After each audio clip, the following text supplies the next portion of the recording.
ባምቢ ሀበሻ እሸቱን እናቴ ረግማዋለች ለዚህ ነው ዋጋ እየከፈለ ያለው እያለች ትገኛለች። እስቲ ሰምተናት እንመለስ።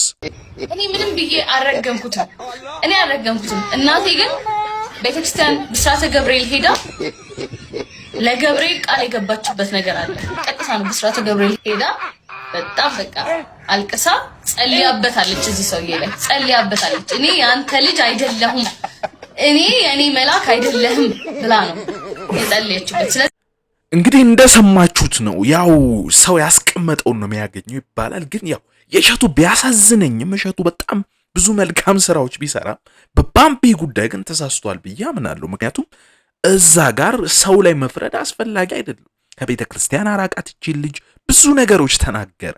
ያው እንግዲህ በዛ ምክንያት ብዙ ሰው ጠላውና አሁን ሶሻል ሚዲያው አሁን አደጋ ላይ ይገኛል።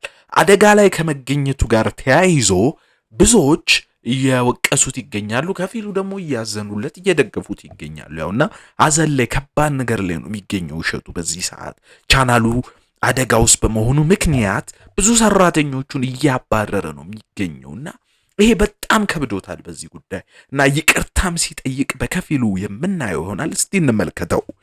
እጅግ በጣም ይቅርታ ለመጠየቅ ነው የመጣሁት። እንግዲህ በጣም ይቅርታ ለማለት እወዳለሁ።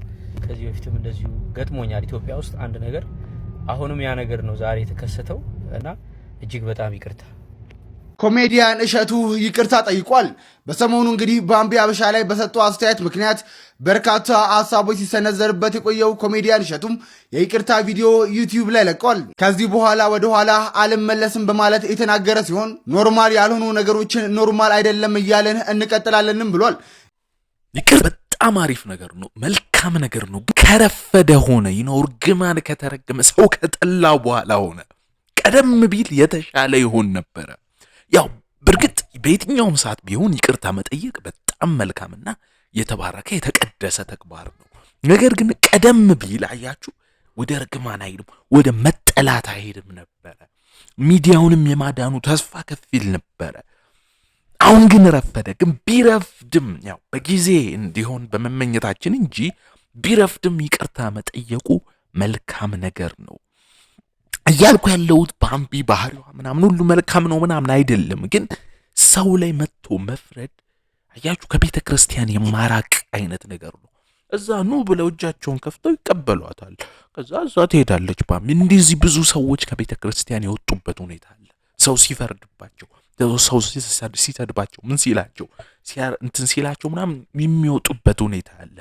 ማረም እዚሁ እንዳሉ በውስጥ መስመር በትክክለኛው መንገድ ማረም ተው ማለት እንጂ መጥፎ ነገር የሚሰሩ ወንዶች የሚሆኑ ሴቶች ተው ማለት እንጂ ገብቶ እዛ የተለያየ አይነት ነገር እያሉ ስም ማጥፋት ልክ አይደለም ብዬ አምናለሁ።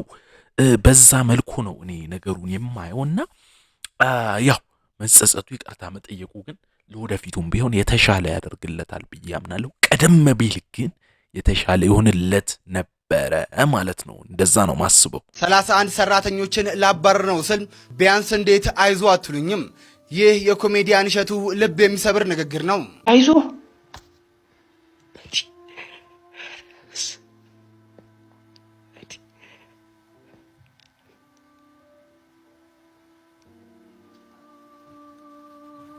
ችግር የለውም 31 ሰራተኛ ቢባረር ማለት ነው የእናንተ ስለተሰራ ይብቃኝ። ለማንኛውም ሌላ ነገር ውስጥ አልግባ።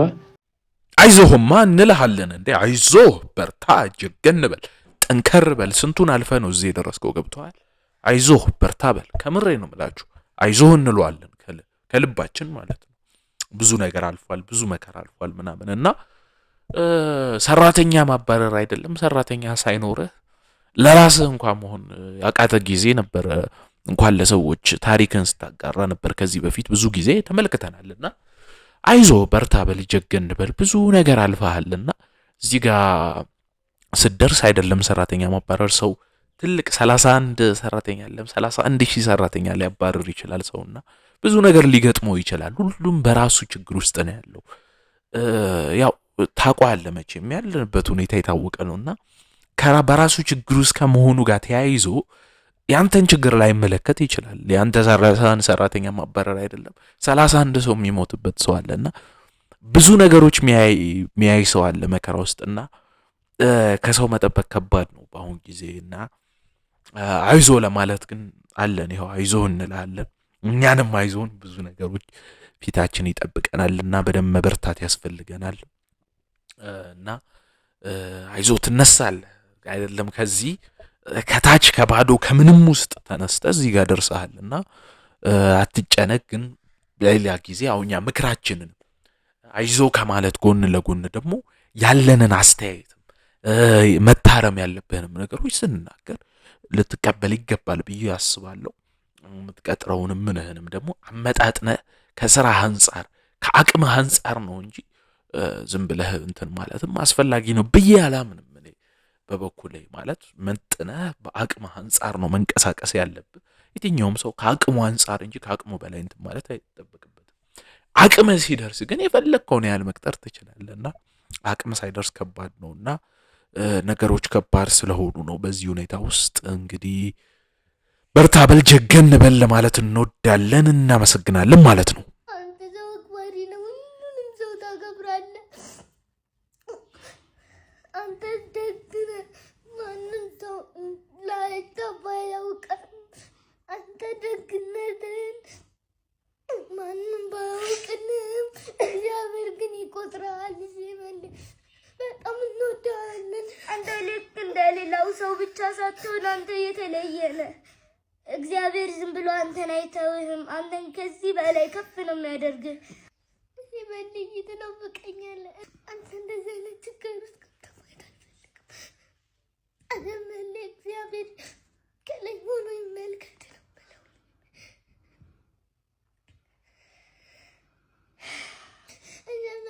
ለእኛ ብዙ ነገር ሊሆን ክልል እኛ ማንም ነበር የማያውቀን፣ ግን አንተ እንደምታወቅ አድርገናል። እኔ እና የአንተ ደግ ስራዎች ተጠቅሰው አያልቁም።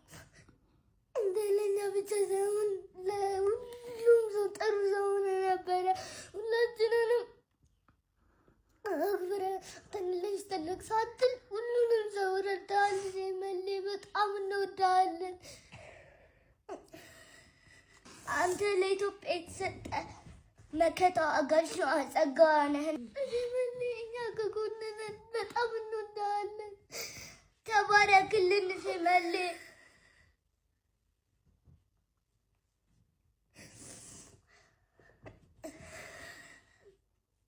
እግዚአብሔር ከጎን ነው።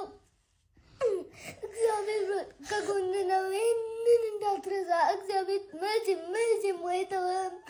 መቼም ኑሮ ላይም ሆነ ግን አይተውህም። ስለዚህም አንተን በቃ እኔ ከዚህ በላይ ምንም የምልህ ነገር የለም። ግን ይህንን መቼም እንዳትረሳ።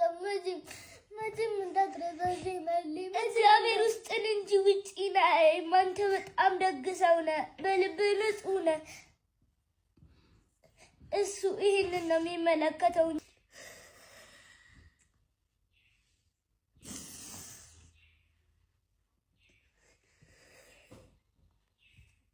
ሲመሊ እግዚአብሔር አንተ እግዚአብሔር ስራ ነህ። እኛን ከቤታችን አስወጥተህ ለዓለም ያሳየህን አንተ ነህ።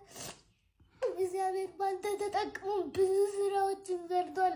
በኋላም ይሰራል። ጠብቅ ሲመሊ። እግዚአብሔር አንተን ጥሎ አይጥልም። እኛ ትንንሽ ልጆች ነን። ሲመሊ ምን ብናደርግልህ ነው የምትፈልገው? እኛ በአቅማችን እኔና ሄና በአቅማችን የምንችለውን የምንፈልገውን ለማድረግ ዝግጁ ነን። አንተ ብቻ ነገር እዚህ በልኝ። በጣም ትናፍቀናለህ። ሲያንተ ውለታ ተቆጥሮ አያልቅም። እንዳንተ አይነት ውለታ ያለልኝ ሰው የለም። ለመጀመሪያ ጊዜ ውለታ ባንተ ነው ያየሁት። ሲመልኝ ውለታ መመለስ አለበት። እኛም ቀጣይ መመለስ አለብን። እሺ መሌ፣ አንተ ደግመህ በዚህ በውበት እንደምትመለስ እናውቃለን። መሰለህ ያለብን ሰው ልጅ ምንድን ነው የምናደርገው?